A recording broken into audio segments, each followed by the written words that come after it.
this is Jodi. Thanks for joining me. Today I want to show you this quick and creative card using a new stamp set called For All Things. It's in the Stampin' Up! Holiday Catalog. This is a really straightforward card. I've got some Mossy Meadow as the card base, some soft suede. This is some of our watercolor paper and some Mossy Meadow ribbon, a little bit of champagne glimmer paper, and then this is just stamped on vanilla cardstock. So some basic products there, but what I wanted to show you was the technique that I used to get the leaves to look this way on the watercolor paper. So that's what I'll pull in today to show you. This is just a scrap that I have of the watercolor paper. This is one of our Aqua Painters, and I'm going to give it a squeeze. You fill it with water in the barrel here. And I'm going to give it a squeeze and just add some water on here.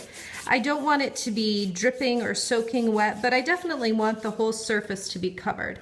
Let me see if I can, you can see right there, you can see a little bit that it's wet. So I just, down here you can see the comparison to where it's wet and dry. So I just want that water on there before I stamp. Then I'm going to take Cajun Craze Ink and this stamp from the set For All Things. Make sure it's inked up well. And then I'm just going to set that on that wet watercolor paper. And just hold it here for a moment. And then when oh my, that one really spread out a lot. It really varies each time depending on how much water you have on the watercolor paper. So let's try another one and see what it does over here. And that one's a little bit different too. So lots of variety. It's one of those things where when you play with it, you will get something different every single time.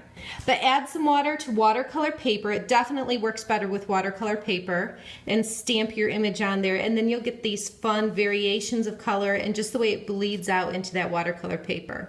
So just a quick technique. Have fun and give it a try. Thanks for watching. For daily creative inspiration or to place an order, visit my blog. You can also find me on Facebook, Pinterest, and Instagram.